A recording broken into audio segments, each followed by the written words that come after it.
네, 자, 이번 시간 기출문제풀이 74회 이론시험부터 같이 해보겠습니다.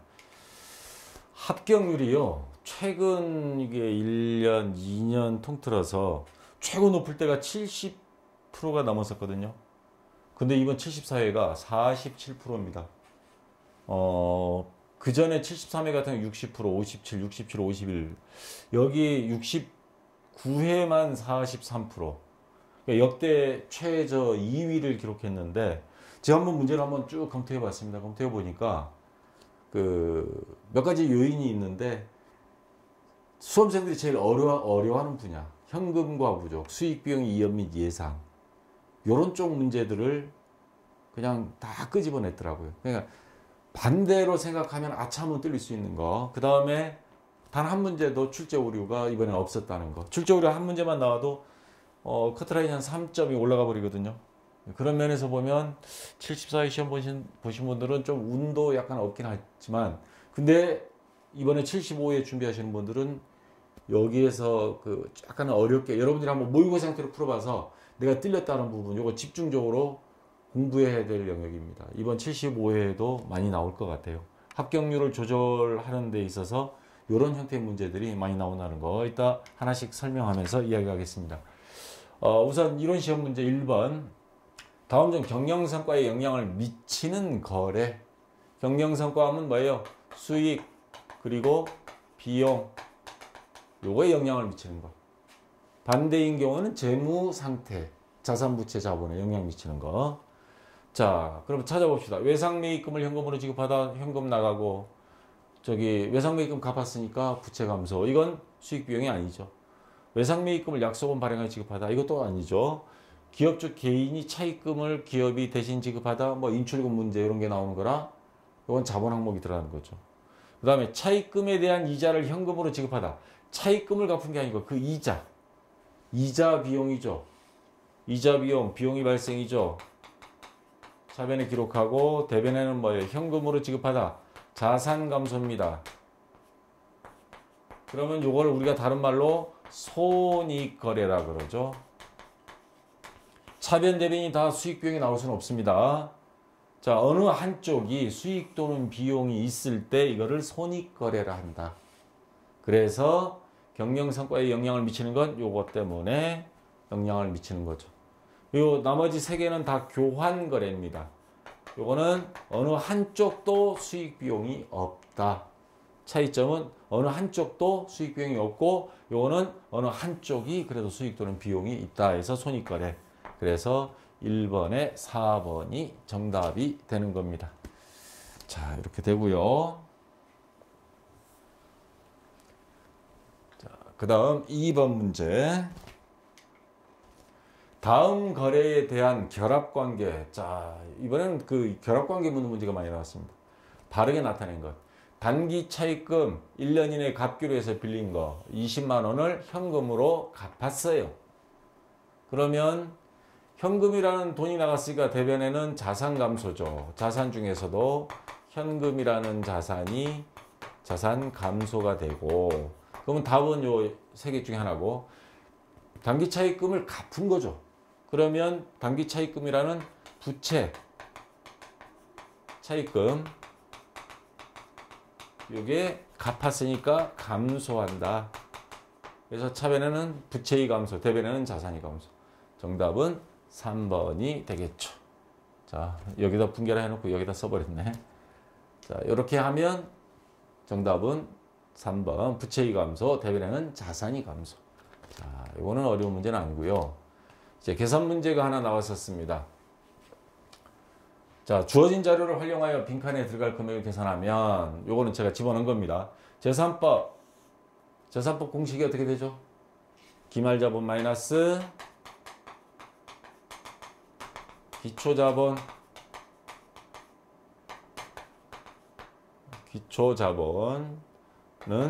단기 순손익.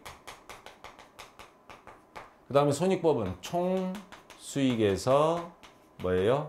총비용을 빼는 거죠. 총비용을 빼면 마찬가지 단기 순손익. 요 둘은 같아야 되죠. 자, 여기서 구할 거는 우리가 총 비용을 구할 겁니다. 요게 지금 X예요. X맨. 그러면 요 총 비용을 알려면 총 수익은 있어요. 25만 원. 그러면 지금은 못 구하죠. 당기 순이익이 있어야 돼요. 그러면 요 두 개는 같다 그랬으니까 여기서 구해서 오면 됩니다. 자, 기말자본 35만 원 있어요. 근데 기초자본은 따로 안 나왔죠. 자본은 어떻게 구해요? 자산에서 부채를 빼면 요게 자본인데 요거는 물론 기발이고 기초자산에서 기초부채를 빼면 기초자본이 나옵니다.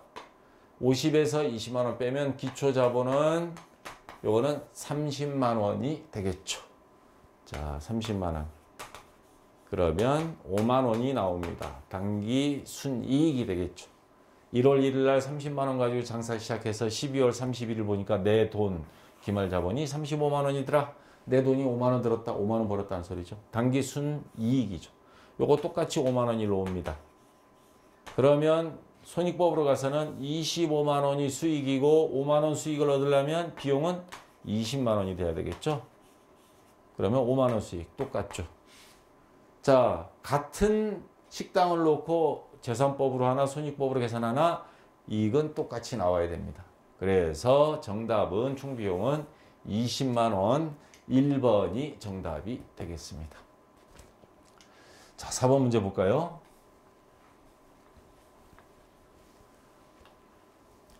다음 중 빈칸에 들어갈 가, 나이, 용어 요거와 요거를 순서대로 되어 있는 것. 발생한 거래 내역을 순서에 따라 장부에 분계하여 적는 장부. 분계장. 요 둘 중에 하나 답입니다. 가는. 그 다음에 나는 이러한 거래를 계정 과목별로 기록, 계산, 요약하는 장부. 이거 옮겨서 적습니다. 그걸 전기라 그럽니다. 옮길 전에 적을 기자에서 전기. 어느 장부에 모든 계정 과목들이 모여있는 장부. 총계정 원장입니다. 그래서 정답은 분계장하고 총계정 원장. 매출처 좀 헷갈린다 그러면 가의 분계장은 다 알죠. 근데 요게 나가 헷갈린다. 근데 여기 보면 매출처 원장이라는 거 뭐예요? 외상 매출금을 거래처별로 기록해 놓은 겁니다. 제일 중요한 장부죠. 외상값, 어느 놈이 외상값이 얼마인지를 정확히 기록해야 매달 말일 가서 장부 들이밀고 돈 내놓으시오 해서 멱살 잡아야죠. 자, 요게 바로 매출처 원장입니다. 외상값 받아야 될 거래처별로 기록해 놓은 장부. 이건 아닌 걸 확실히 알겠죠. 이게 바로 총계정 원장이 나에 들어간다는 소리입니다. 그래서 4번이 정답이 되겠고요. 자, 5번 문제. 다음 중 시산표에서 발견할 수 있는 오류는 무엇인가? 자, 시산표라는 게요. 이게 역할이 우리 그 K랩 프로그램에 지금 가보면 메인 화면에 보면 일계표, 월계표, 일월계표 줄여서 그 다음에 합계잔액 시산표 다 같은 말입니다. 이건 전체적으로 이건 일일, 이건 월 단위 해서 제일 중요한 게 장부의 생명은 틀리지 않는 것. 틀리지 않으면 매일매일 확인해라. 월별로 시산표 날짜별로. 자, 해서 요 같은 요 시산표의 역할이 뭐냐? 아까 말했죠. 틀리지 않는 거. 그러면 틀리지 않는 걸 어떻게 할 수 있느냐?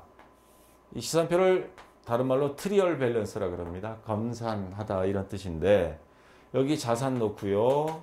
그 다음 부채와 자본은 여기 대변에 기록하게 되어 있습니다. 그리고 수익 비용. 자, 여기는 수익을 기록하고 여기는 비용을 기록합니다.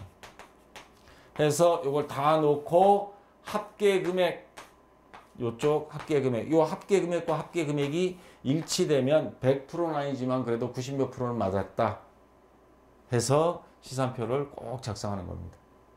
자, 그런데 요 시산표가 발견할 수 있는 경우는 어느 거냐? 자, 봅시다. 차변과 대변의 같이 틀린 금액으로 분계나 전개한 경우. 차변과 대변에 자, 여기 10만원 여기 10만원 이렇게 적을 건데 요거를 동그라미에 빼먹었어요. 만원. 이럴 때 있죠, 우리. 만원 적어버렸어요. 양쪽 다 9만원씩 똑같이 틀렸어요. 이거 찾을 수 없어요. 왜? 합계금액은 똑같거든요. 9만 원씩 적게 너 죽고 나 죽자 한 거야. 못 찾아요 이거. 시산표의 단점이 일부분이 여기에 있습니다. 이런 경우 못 찾습니다. 금액은 동일하게 기입하였으나 10만 원, 10만 원 똑같이 했는데 차변과 대변 계정 과목을 반대로 적었어요. 분계를 차변 대변을 반대로 해버렸어요. 금액 오로지 시산표는 금액만, 그것도 차변 대변 합계 금액만 보는 거기 때문에 요거 계정 과목 바꾼 거는 못 찾아요. 자, 이건 알 수가 없습니다. 쌍둥이가 바꿔서 다른 방에 들어가 버리면 모르듯이 차변과 대변 어느 한쪽이 전기를 누락한 경우 어느 한쪽만입니다. 자, 이쪽에 10만 원 조건은 이쪽에는 안 적어버렸어요. 그럼 합계 금액은 이겠죠. 요거는 찾아내야 되는 겁니다. 이런 거는. 그래서 3번이 정답이 되고 발견할 수 있는 오류니까 거래 전체의 붕괴나 전기가 누락된 경우 동반 자살해버렸어요. 양쪽 다 아예 아무것도 안 적어버린 거예요. 최악의 경우죠. 찾을 수가 없습니다. 왜? 합계 금액이 얘네들이 빼진 상태에서 합계가 돼버리니까 똑같아 버리죠. 그래서 시산표에서 발견할 수 있는 거는 3번 정답이 되겠습니다. 자, 6번. 여기서 설명을 하려고 그러다가 준비해 놓고는 앞에서 설명 다 해버렸네요. 자, 시산표에서 발견 가능한 오류. 합계 시산표. 현금부터 이거 각각은 금액은 다르죠. 근데 맨 밑에 합계 봐요. 1193만 원, 1193만 원. 이 장부는 이상 없는 장부입니다. 시산표 상으로만. 근데 분계의 차변 대변 모두를 같은 쪽에 적었어요. 자, 발견 가능한 거 차변과 대변 모두를 같은 쪽에, 그러니까 이쪽에 적고 이쪽에 적어야 될 거 똑같이 한쪽으로 모아라 적어버렸어요. 그러면 이 금액이 뚫려버리죠. 이런 건 발견 가능하다는 겁니다. 분계의 차변 대변 중 어느 한쪽만 적었다. 그것도 합계 금액 뚫리는 거. 분계의 차변 대변 금액을 다르게 기록하는 경우 10만 원, 100만 원. 자, 금액을 다르게 기록하는 경우만 발견 가능하다. 자, 요거 참 다시 한번 인지해 주시고요. 5번 문제. 그래서 아까 저거 설명하고 이거 넘어오려고 했던 건데 이렇게 됐네요. 예, 같은 문제고요. 자, 6번. 다음 중 현금성 자산에 해당하는 것. 요거 한참 문제 잘못 읽으면 이거 헷갈리게 만들어 놨습니다. 우리가 보통 현금 및 현금성 자산 이렇게 해요. 재무제표에 요거 묶어서 한꺼번에 표시합니다. 현금 및 현금성 자산 이렇게 생각했다가 보면 다 현금 및 현금성 자산이에요. 이게 답이 뭐야? 지금 그럴 판인데 문제는 현금이 아닌 현금성 자산에 해당하는 것만 찾으라는 겁니다. 현금은 아무 때나 현금화 시킬 수 있는 거. 자, 배당금 영수증 받은 거 있죠? 배당금 받아가십시오. 아무 때나 가면 돈 줍니다. 현금이에요. 국고송금 통지서. 국가에서 세금 우리 너무 많이 냈습니다. 돌려주세요. 국가에서 돈 보내주겠다는 통지서 온 거. 아무 때나 가면 돈 줍니다. 우편환증서. 우체국을 통해서 이거 지금 안 써요. 옛날에 지금처럼 온라인이 안 돼 있을 때 제주도에서 서울 유학 간 형한테 학비를 보낼 때 현금 보내면 위험하잖아요. 그러니까 우체국에서 증서 주고 거기에 주민등록번호 적어서 서울에 있는 형한테 보내면 그거는 다른 사람이 가져가면 못 써먹어요. 왜? 신분증 얼굴 본인 확인하고 주니까. 그런 경우에 받을 수 있는 겁니다. 우편화 증서. 이제는 이 말 사라져야 되는데 쓰지도 않는 거. 자, 이거 2번, 3번, 4번은 현금이고요. 현금성 자산은 3개월 이내에 현금화가 가능한 거. 그래서 취득 당시 만기가 3개월 이내 정기예금. 얘가 현금성 자산. 1번이 정답이고요. 자, 조금 더 설명할게요. 현금성 자산. 큰 거래 비용 없이 현금으로 전환 이용하고 취득 당시 만기 또는 상환일이 3개월 이내인 금융상품이 대부분 여기 들어갑니다. 만기가 3개월 이내인 정기예금, 정기적금. 또 3개월 이내에 도래하는 채권. 3개월 이내인 양도성 예금융서. 이거 뇌물용으로 옛날에 많이 쓰죠. CD. 무기명. 채권. 그 다음에 3개월 이내 환매 조건을 가진 환매채. 환어음 같은 거 3개월 이내에 이렇게 바꿀 수 있는 거 이런 것들 들어가요. 다 공통점은 3개월이라는 거. 자, 이런 경우는 현금성 자산입니다. 7번 문제. 다음이 설명과 관련한 계정 과목으로 옳은 것. 자, 이거 좀 헷갈릴 것 같아서 제가 밑에 설명 좀 이렇게 해놨습니다. 밑에 거 먼저 설명하고 이거 문제 풀게요. 매출 매출환입액, 매출 할인. 헷갈리죠? 이게 반대되는 게 매입 애누리, 매입 환출, 매입 할인 이렇게 있죠. 자, 말이 비슷비슷해요. 근데 환입은 이건 한눈에 알 수 있죠. 매출했다가 불량품이어서 되돌아온 거. 환입, 되돌아서 오다. 그거 돈 못 받죠. 매출한 상품이 중대한 하자 또는 구매자의 요구에 맞지 않아 되돌아온 상품의 금액을 매출 환입액이라 한다. 자, 이거는 어렵지 않게 구분할 수 있는데 애누리와 할인이 뭐가 다르냐? 우선 애누리부터. 애누리는 한국 가면 무조건 물건값 깎아야 돼. 요즘 대형마트는 아니지만 시장 가면 뭐 깎자고 덤비죠. 깎는다라는 뜻입니다. 애누리는 깎는다. 매출 애누리면 팔 때 깎은 거. 매입 애누리면 살 때 깎아서 사온 거. 애누리라는 거는 가격을 후려치는 걸 말하는 겁니다. 매출한 상품 중 불량품이나 수량의 부족 또는 견품과의 차이가 생긴 경우 아니면 단골 거래처니까 많이 사니까 좀 깎아줘 해서 매출액에서 공제되는 게 매출 애누리.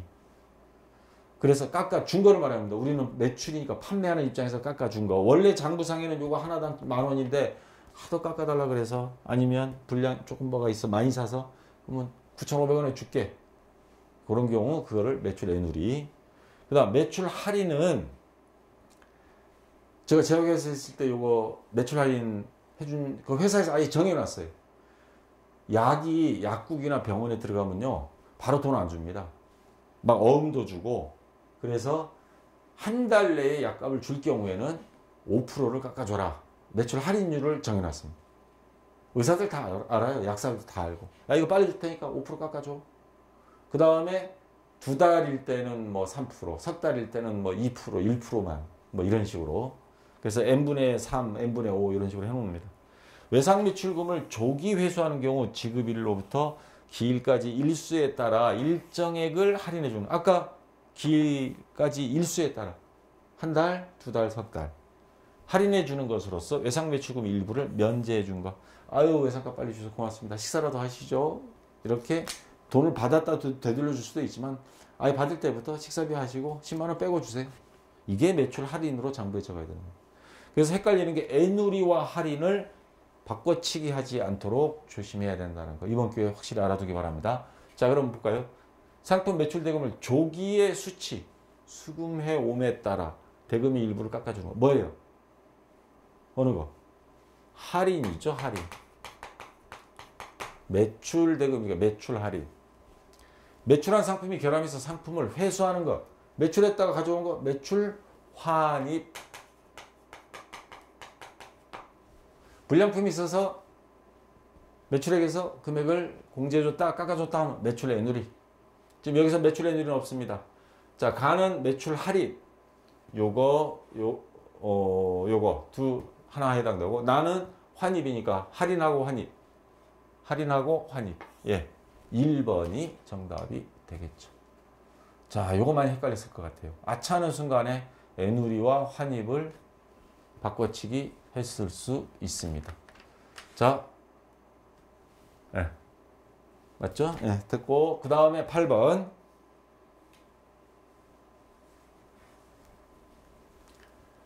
자, 다음 중 매출 채무과 매입 채무로 옳게 짝지어진 것. 매출 채권, 매출, 정상적인 상품 매매 거래일 때는 매출 채권. 상품 매매 거래가 아닌 건 그냥 채권, 채무. 채권이나 채무. 자, 매출 채권 뭐예요? 외상 매출금. 그 다음 받을어음. 자, 요거 두 개가 매출 채권이죠. 반대로 매입 채무는 외상 뭐예요? 매입금. 그 다음에 받을어음의 반대 지급어음. 그 다음 이외에 대여금, 차입금 이런 것들은 그냥 채권 채무입니다. 채권 채무, 매출 채권, 매입 채무가 아닙니다. 자, 어음을 상품 대금이 아닌 경우로 이렇게 발행할 때도 있습니다. 그런 경우도 받을어음 적으면 안 됩니다. 자, 그런 경우에 돈을 빌려줄 때 뭐 어음을 받았다 그러면 뭐 대여금, 차입금 뭐 이런 식으로 갑니다. 자, 매수채권 A, 그 다음 B는 매입 채무, 옳게 짝지어진 것, 단기 대여금, 이건 매출 채권이 아니고 그냥 채권이죠. 받을럼 매출 채권 맞습니다. 외상 매입금, 매입 채무 맞죠. 2번이 일단 정답이고요. 지급음, 자, 요거는 매출 채권이 아니죠. 매입 채무, 단기 차입금은 그냥 돈 빌린 거, 채무, 매출이 매입이 아닌 그냥 채무. 요것도 그냥 채무고 요거 매출 채권이 맞고요. 자, 그래서 정답은 2번이 되겠습니다. 9번 문제. 당연히도 1월 1일에 취득원가가 500만 원이고 잔존가치가 50만 원, 내용연수가 5년인 유형자산을 취득할 경우 감가상각비 얼마인가? 유형자산이 감가상각 방법은 정액법을 쓴다. 정액법 뭐예요? 내용연수, 내용연수분의 취득원가, 원가 마이너스 잔존가액이죠. 그러면 내용연수가 몇 년이에요? 5년 분의 취득원가 500만원 500만원 마이너스 잔존가치 50만원, 그러면 450만원 나누기 하면 90만원이죠. 정답은 2번. 요거는 뭐 쉬운 문제고요. 자, 10번 문제입니다. 다음 자료에서 비유동 부채 금액은, 이건 살짝 여러분들 요령을 가르쳐 드린다면, K를 프로그램 열어놓은 상태에서 계정 과목별 적용 등록 메뉴에 가서 컨트롤 F 눌러서 찾기 들어가세요. 거기 가보면 다 있습니다. 하나하나 입력해 봐도 되고, 뭐 한눈에 알 수 있으면 좋고. 비유동 부채 1년 이상 1년 이후에 갚아도 될 거. 외상매입금은 이건 유동부채라서 아니죠. 비유동부채가 아닙니다. 유동부채. 미지급 비용도 이거 유동부채입니다. 장기차입금 1년 이상 요게 비유동부채고, 퇴직급여 충당부채 요게 헷갈릴 건데, 자, 요게 비유동부채 맞고요. 여러분들 저 어디 가면 됩니다. 그 아까 거기 계정공 거기 적용 등록 거기 가서 컨트롤 F 눌러가지고 입력해 보세요. 퇴직급여 하면 퇴직급여 충당부채, 비유동부채 분류되어 있을 겁니다. 자, 그래서 요거 두 개 합친 거 700만 원. 2번이 정답이 되겠습니다. 자, 됐고요. 자, 이제 여기에서부터 조금 헷갈리는 문제들이 나옵니다. 기말결산 시 단기에 미지급된 이자 비용을 반영하지 않은 오류가 발견되었다. 단기 재무제표에 미치는 영향으로 오른 것. 자, 이거 만약에 분개를 한다면 결산시라고 그랬습니다. 그럼 12월 31일. 미지급된 이자 비용을 반영하지 않았다. 이거 만약에 반영했다면 어떻게 분개가 될 거냐. 미지급된 이자 비용, 비용이 예상입니다. 예상을 뭐 여기서는 계산 뭐 이런 말도 쓰는데, 자, 그러면 준 것처럼 적어야 돼요. 이 비용 돈은, 이자는 내년에 지급되겠지만 원래 이자예요. 원래 갚아야 될 이자. 그러면 원래 장부에 적어야죠. 이게 발생지의 원칙입니다. 그래서 이자, 비용. 자, 이렇게. 근데 돈을 준 게 아니에요. 미지급이에요, 아직. 미지급, 비용. 어떤 비용이냐? 이자 비용. 미지급, 이자 비용이라는 뜻입니다. 자, 이렇게 하면 요거는 돈은 안 줬지만 비용 발생을 적은 겁니다. 발생. 요거는 미지급 들어가면 미지급금. 부채가 증가하는 겁니다. 부채가 증가하면 돈 줬을 때와 같은 효과가 생기는 거죠. 아직 못 줘서 그렇지. 자, 이렇게 해야 되는데 반영하지 않았다 그랬습니다. 그러면 재무제표 어떤 영향을 미치느냐. 자, 지금 비용을 적어야 되는데 안 적었으니까 뭐예요? 비용을 과소 안 적었다. 부채 증가인데 안 적었으니까 부채 과소. 자, 첫 번째 이렇게 나타나고요.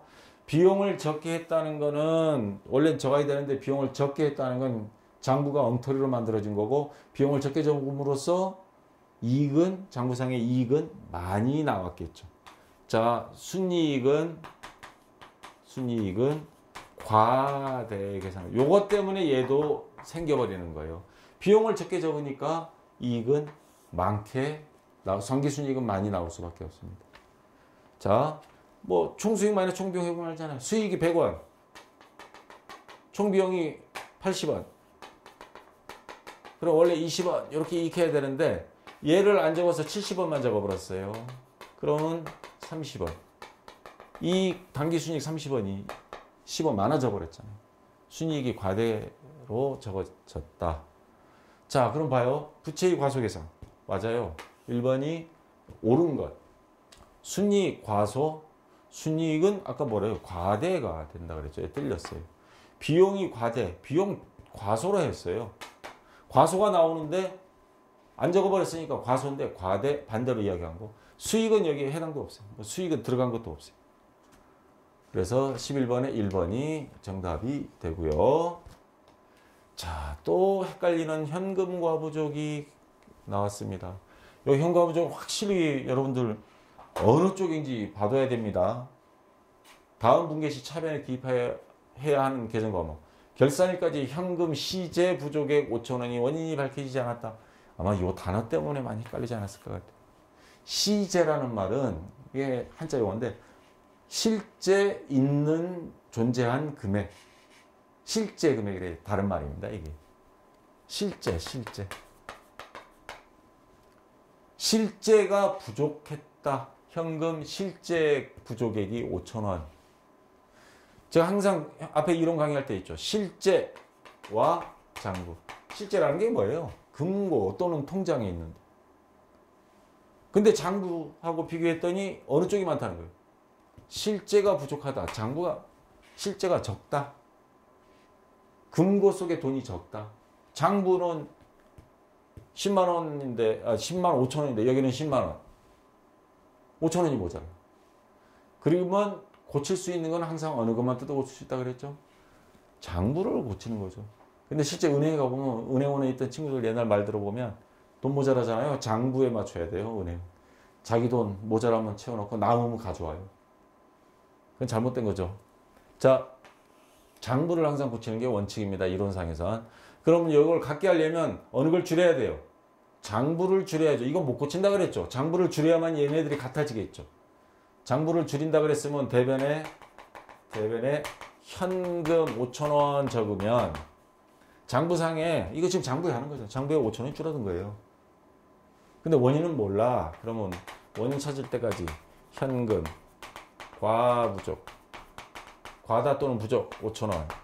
요게 뭐 10월 1일이다 하면 10월 1일 이렇게 분계를 해야죠. 그러다가 결산일까지도 이 원인을 못 찾았어요.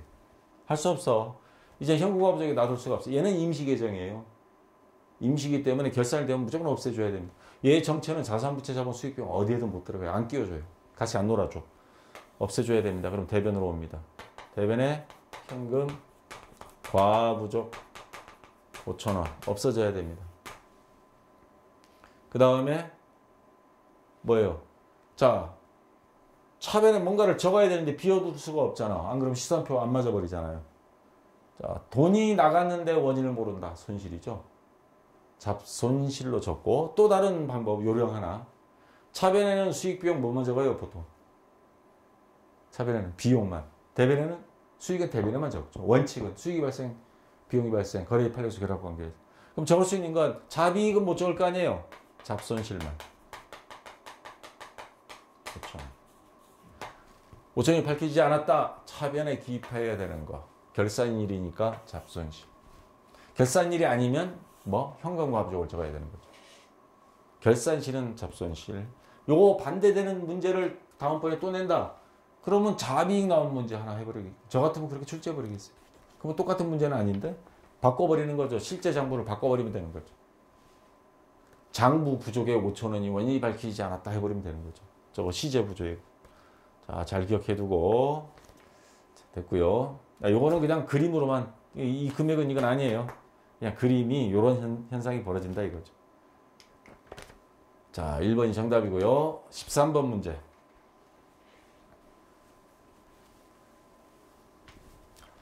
다음 기말 결산 정리 사항 중 수익과 비용이 발생에 해당하는 것으로 짝지어진 것.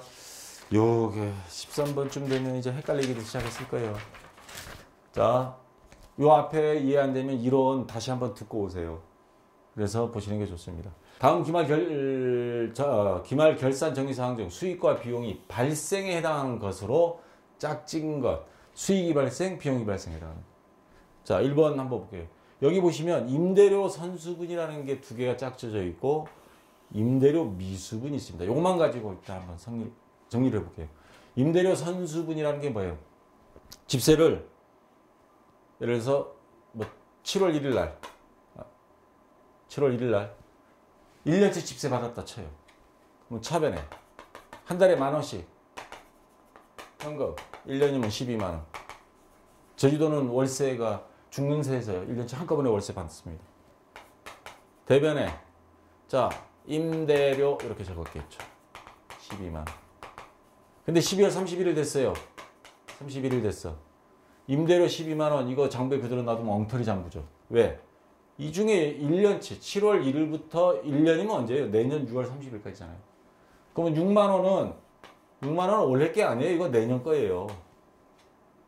그러면 요 선수 임대료는 수익이 발생이었다가 이제는 발생 취소 차변으로 보내줍니다. 차변에 임대료, 대변에는 선수 수익, 선수 임대료 이렇게 표시를 해야 되는 거예요. 장부상으로만 정리한 겁니다. 실제 집세 돌려주는 건 아니고요. 근데 임대료 미수분, 미수 임대료 이건 뭐냐면 우리가 12월 31일 결산돼서 집세를 받아야 되는데 저쪽에서가 다음 달에 드릴게. 이번 달이 어려워서. 그래서 후불제로만 했다든가. 그렇다면 자 차변에 대변 원래는 돈 받았으면 차변에 현금, 대변에 임대료 이렇게 뭐 하면 끝나는 건데 아직 못 받았어요. 그러면 자 이런 경우는 어떻게 하냐면 대변에 임대료는 일단 적어요. 뭐 12월 달 한 달치를 아직 못 받았다. 10,000원. 근데 그쪽에 돈이 없어서 그러면 돈이 없어서 아직 못 받은 거다. 미수, 수익. 요 수익은 뭐냐? 임대료 수익을 말하는 겁니다. 10,000원. 실제 돈은 받으면 차별에 현금 적으면 끝인데 돈이 없다 그러니까 사람이 야박하게 내쫓을 수도 없고 한 달 봐주기로 했어요. 그래도 장부에는 수익으로 10,000원 줬고 그 다음에 미수 수익 자산 계정 하나 만들어 온 겁니다. 미수금 자산이듯이. 그럼 요거는 뭐냐? 이거는 수익이 발생이에요. 수익이 발생. 12월 31일 결산일 가서 결산 정리니까. 얘는 이미 7월 달에 이미 수익이 발생했던 거 그거를 너무 많이 적었으니까 취소하는 거고 선수임대는 그런 뜻이고 미수임대는 아직 못 받은 거니까 수익이 발생 적는 겁니다. 그러면 자 1, 2번은 아웃이고 2, 3, 4번 중에 하나고 그 다음에 4번 한번 볼게요. 임차료 미지급분. 이거 집주인 입장이에요. 이거는. 근데 세입자 입장에서는 죄송합니다. 다음 달에 드릴게. 장부에만 적어두세요. 그러면 여기 반대 입장이에요. 이 사람은 임차료 비용이 발생이니까 이 반대 입장에서는 여기다가 임차료 적겠죠. 비용이 발생입니다. 대변에는 미지급. 주인 입장에서는 미수 못 받은 거고 세입자 입장에서는 미지급 임차료. 미지급 비용이라고 적죠. 개정 과목은. 이 비용은 바로 임차료 말하는 겁니다. 10,000원씩. 그래서 여기는 비용이 발생. 주인 입장에선 수익이 발생이 되는 겁니다. 그래서 임차료 미지급분 계상은 이건 비용이 발생. 요거는 수익이 발생. 그래서 4번이 정답이 되겠습니다. 자, 헷갈리시면 앞에 이론 요거 반드시 이해하고 예상 확인하셔야 됩니다. 아마 75회 시험에도 또 내지 않을까 싶긴 해요. 몰라. 이번에는 좀 합격률을 높이겠다 마음 먹으면 안 낼 수도 있고. 14번 문제. 다음이 자료를 토대로 기말에 대손상학비로 추가로 계산할 금액은 얼마인가? 대손충당금은 보충법, 차액보충법이란 말입니다. 기초 매출채권에 대한 대손충당금 잔액은 20만 원. 자, 만약에 먹고 튀면 이걸로 장부상에 처리해야지 해서 미리 딱 설정해 놓은 돈이 있습니다. 근데 3월 3일 날 거래처의 파산으로 매출채권 25만 원 회수불능 20만 원 이거 다 써버리고 모자란 건 대손상학비로 5만 원. 그렇게 장부에 적고 이제 대손충당금 잔액 하나도 없어요. 기말 매출채권 잔액 2,500만 원에 대해 또 1%의 대손을 미리 설정을 해 놓습니다. 내년도를 대비해서 2,500만 원 1%니까 25만 원. 4번이 정답이 되겠습니다. 자, 밑에 대수학비는 뭐 아까 말로 했으니까 따로 설명 안 할게요. 예, 그렇게 됐고요. 15번 문제. 다음 상품 자료에서 선입선출법입니다. 요거 잘 이론에서는 출제가 안 됐었어요. 근데 안 나왔던 문제가 나와가지고 어렵진 않습니다. 그래서 9월 말 월말 저금액을 계산하면 금액을 계산해라 그랬는데, 자, 순서대로 하면 돼요. 날짜 9월 1일 월초 지난달에 팔다 남아서 10개 1,000원씩 요거 하면 10,000원이 있어요. 10,000원어치인데 9월 15일 날 또 추가로 이번에 800원짜리, 아까 1,000원짜리고 이번에 800원짜리 10개가 또 들어왔습니다. 그러면 총 20개가 있고 금액은 요거 10,000원에 요거 곱하기 하면 8,000원, 18,000원치 남았어요, 현재. 그러다가 23일 날 매출했어요. 8개. 800원짜리 팔아야 될까요? 1,000원짜리 팔아야 될까요? 선입, 선출. 먼저 들어온 걸 먼저 팔아라. 그래서 약자로 P4 이렇게 되어 있습니다. First in, first out. 그러면 8개. 요 금액은 이건 판매 금액이에요. 이거는 신경 쓰지 마세요. 우리는 요 매입했던 금액 단가로 가야 되니까 선입 선출이니까 요 1,000원짜리를 먼저 팔아야 되겠죠. 그럼 10개 중에 8개 빼면 2개가 남아요. 2개 1,000원 하면 얘는 2,000원 남습니다. 이제 남은 거 2,000원 남았어요. 그 다음 9월 25일 날 또 5개 매입했는데 이번에 700원짜리. 그러면 3,500원. 그럼 총 남은 건 요거 8개 딸랑 팔고 2개 남아있고 2,000원. 요거는 그대로 있죠. 8,000원. 2개 합치면 10,000원. 그 다음에 요거 합치면 13,500원. 예, 3번이 정답이 되겠습니다. 어려운 거 없죠. 그냥 순서대로 하면 돼요. 근데 이제 요런 거를 잘 평상시에 안 나와봤고 그 다음에 요게 다 어느 금액으로 해야 될지 헷갈릴 경우에는 굉장히 어렵게 느껴질 수 있습니다. 자, 여기까지 해서 다 했고요. 난이도는 제가 보기엔 평범한 건데 안 나왔던 거, 어려워하는 거, 현금과업소, 수익비용, 이연민 예상, 선입선출법. 또 수익비용, 이연민 예상 2의 결산에도 또 나옵니다. 실무시험에서. 아마 그래서 합격률이 좀 저조하지 않았나 그렇게 생각이 되고요. 자, 좀 쉬었다가 프로그램 설치하시고 그 다음에 실무시험 이어서 같이 한번 해보도록 하겠습니다. 자, 수고했습니다.